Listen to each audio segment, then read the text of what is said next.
49वां बाब। इसराइल कौमों के लिए नूर। ऐ जजीरो मेरी सुनो, ऐ उम्मतों जो दूर हो कान लगाओ। खुदावन ने मुझे रहम ही से बुलाया, बतने मादर ही से उसने मेरे नाम का जिक्र किया, और उसने मेरे मुंह को तेज तलवार की मानद बनाया और मुझको अपने हाथ के साए तले छुपाया। उसने मुझे तीरे आबदार किया और अपने तरकश में मुझे छुपा रखा। और उसने मुझसे कहा, तू मेरा खादिम है, तुझ में ऐ इस्राएल मैं अपना जलाल जाहिर करूंगा। तब मैंने कहा, मैंने बेफायदा मुशक्कत उठाई, मैंने अपनी कुव्वत बेफायदा बतालत में सरफ की। तो भी यकीनन मेरा हक खुदावंद के साथ और मेरा अजर मेरे खुदा के पास है, क्योंकि मैं खुदावंद की नजर में जलीलुल कद्र हूं और वो मेरी तवानाई है।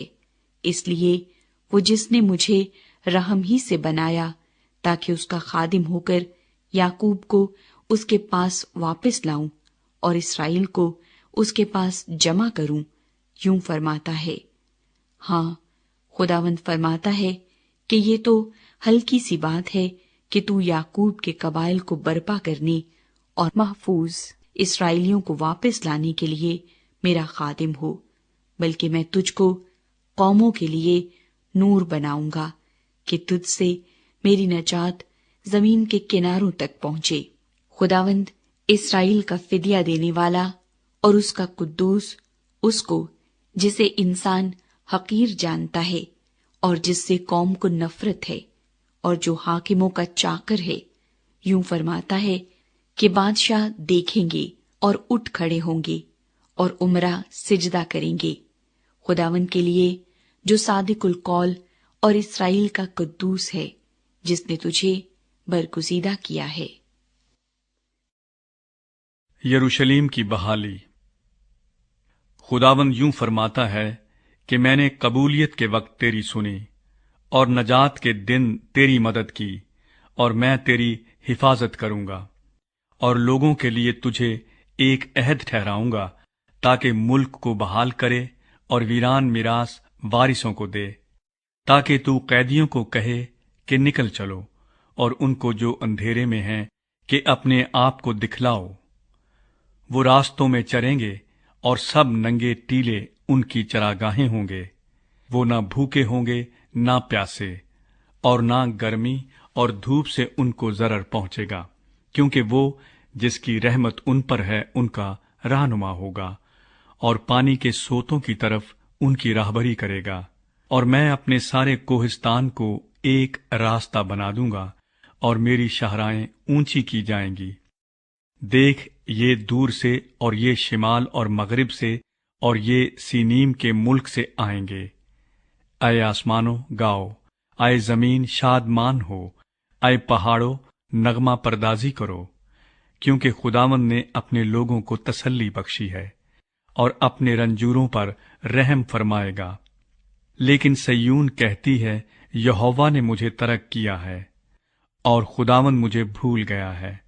क्या ये मुमकिन है कि कोई मां अपने शीरखार बच्चे को भूल जाए और अपने रहम के फर्जंद पर तरस न खाए? हाँ, वो शायद भूल जाए, पर मैं तुझे ना भूलूंगा। देख, मैंने तेरी सूरत अपनी हथेलियों पर खोद रखी है और तेरी शहर पनाह हमेशा मेरे सामने है।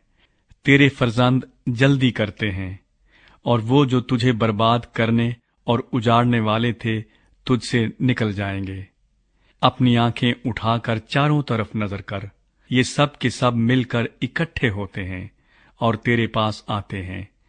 खुदावंद फरमाता है, मुझे अपनी हयात की कसम कि तू यकीनन इन सब को जेवर की मानिंद पहन लेगी और इनसे दुल्हन की मानिंद आरास्ता होगी, क्योंकि तेरी वीरान और उजड़ी जगहों में और तेरे बर्बाद मुल्क में अब यकीनन बसने वाले गुंजाइश से ज्यादा होंगे, और तुझको गारत करने वाले दूर हो जाएंगे।